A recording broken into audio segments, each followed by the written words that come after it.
अस्सलामुअलैकुम, welcome to my channel knowledge of everything. जी आया नु सत श्री अकाल।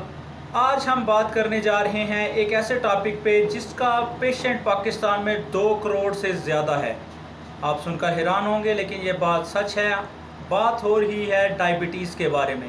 जी, मीठी मौत यानी कि शुगर।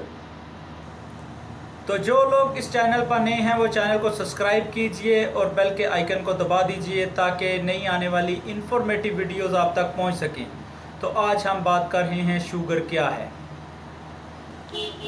मेडिकल में शुगर का मतलब है ग्लूकोज का आपकी बॉडी में, आपके खून में ज़्यादा हो जाना, यानी कि आपकी बॉडी में ग्लूकोज लेवल का बढ़ जाना शुगर कहलाता है। अब शुगर को चेक कैसे किया जाए? तो सुबह खाली पेट आप अपना ब्लड टेस्ट करें। अगर आपका blood test 100 sugar level show करता है और उसके बाद आप खाना खा लें, खाना खाने के बाद 2 घंटे में आप दोबारा शुगर चेक करें। अगर वो लेवल 140 तक चला जाता है तो इट मीन्स कि आप शुगर कंट्रोल कर चुके हैं, आपको शुगर नहीं है। लेकिन अगर ये लेवल उससे बढ़ जाता है तो फिर ये आपके लिए ख़तरे की घंटी है। अब यहाँ पे सवाल पैदा होता है कि शुगर किस तरह से हमारी बॉडी में काम करती है। तो इसके लिए हमें पहले समझना पड़ेगा ग्लूकोज लेवल को, कि हमारी बॉडी में ग्लूकोज लेवल का होना ना होना, बढ़ना कम होना शुगर को किस तरह से बढ़ाता है।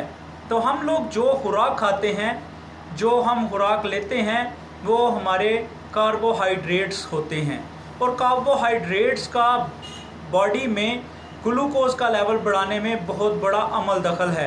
यानी कि हम जो खुराक खाते हैं जैसे कि गंदम, उसके बाद मकई, चावल, बाजरा या सब्जियां, या उसके बाद जो तरह तरह के फ्रूट्स हैं, ये सब, इन सब में कार्बोहाइड्रेट्स होते हैं। इसके अलावा दूसरी चीज़ प्रोटीन है। कार्बोहाइड्रेट्स अनाज में और सब्जियों में और फ्रूट्स में 90% तक होते हैं, 80 से 90%। लेकिन 10% हमारी प्रोटीन भी हमें कार्बोहाइड्रेट्स देती है, जिसमें मछली, गोश्त, दालें और ऑयल वगैरह शामिल हैं। अब यहाँ पे हम समझेंगे कि शुगर कैसे बनती है, बॉडी के अंदर शुगर किस तरह बनती है। जब हम खाना खाते हैं, वो खाना हम अपने दांतों में चबाते हैं, उसे पीसते हैं और गले के ज़रिए मैदे में लेके जाते हैं। हमारे गले में एक सलाइवा होता है जिसे हम लब भी कहते हैं, थूक भी कहते हैं। वो सलाइवा जब खाने के साथ अटैच होता है तो वो खाने की तोड़ फोड़ में बहुत ज़्यादा अमल दखल करता है। वो खाना जब मैदे से होता हुआ हमारी अंतड़ियों में जाता है तो वो वहाँ पे जाकर ग्लूकोज की शक्ल इख्तियार कर लेता है। अब ग्लूकोज का आगे नया प्रोसीजर शुरू होता है, वो ब्लड में शामिल होना शुरू हो जाता है। जब वो ब्लड में शामिल होता है तो जाहिर सी बात है कि ब्लड पूरी बॉडी में सर्कल करता है, तो ग्लूकोज भी उसी के साथ पूरी बॉडी में सर्कल करता है और वो बॉडी में खून सेल्स में जाकर अपना काम करता है। अब खून ग्लूकोज शामिल जो हुआ वो जब सेल में जाता है तो वो किस तरह से काम करता है, इसके लिए हमें सेल की साख्त को समझना पड़ेगा। सेल क्या है? सेल एक न्यूक्लियस होता है। न्यूक्लियस के साथ इसमें माइटोकॉन्ड्रियास होते हैं, साइटोप्लाज्म होता है जो कि एक बारीक झिल्ली के साथ बना हुआ होता है, लिपटा हुआ होता है। और फिर हमारा वो सेल्स के साथ अटैचमेंट करना ग्लूकोज का, वो बॉडी को एनर्जी देता है। यानी सेल ऑक्सीजन और कार्बोहाइड्रेट्स दोनों को इकट्ठा करके बॉडी में एनर्जी बनाते हैं।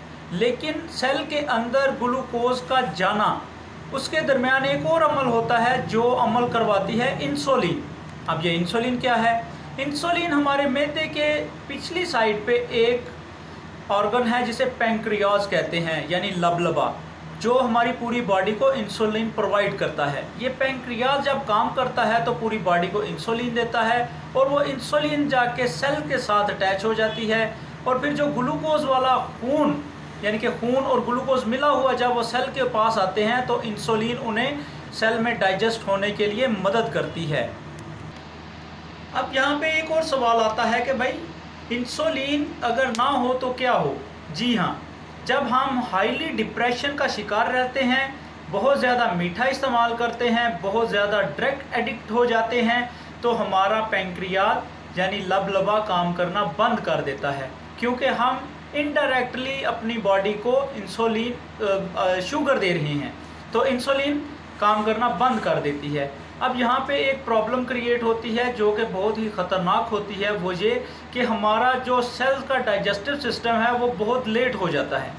खुराक को इंसुलिन के साथ अगर सेल अपने अंदर कंज्यूम करे तो वो 2 घंटे लेता है, लेकिन विदाउट इंसुलिन अगर सेल को वो खुराक अपने अंदर कंज्यूम करनी पड़े, डाइजेस्ट करनी पड़े, तो वो 4 से 5 घंटे लेता है, जिससे हमारा शुगर लेवल बढ़ जाता है 200 से 300, 300 से 400, इवन के हाई HI पर चला जाता है, जिससे कोमा में भी पेशेंट चला जाता है।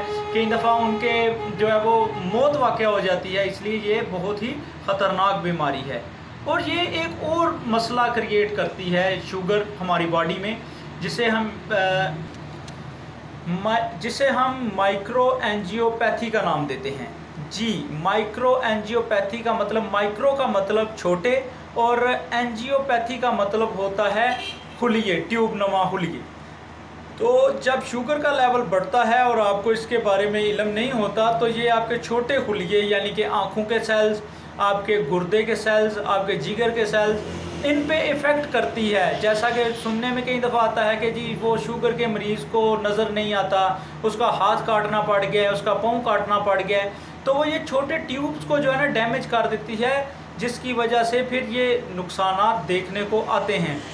अब मेरी यहाँ पे आप लोगों से हम्बल रिक्वेस्ट है कि आप अपनी डाइट प्लान में शुगर का लेवल जो है वो उसको देखा करें। आप कोशिश किया करें अपनी बॉडी को एक्सरसाइज दें, क्योंकि एक्सरसाइज वाहिद एक ऐसा टॉनिक है जिससे आप अपनी कई बीमारियों से निजात हासिल कर सकते हैं। तो शुगर जैसे मोज़ी मर्ज़ से बचने के लिए एक्सरसाइज कीजिए, जिम ज्वाइन कीजिए, अपने आप को ज़्यादा टाइम दीजिए, क्योंकि आप अगर अपने आप से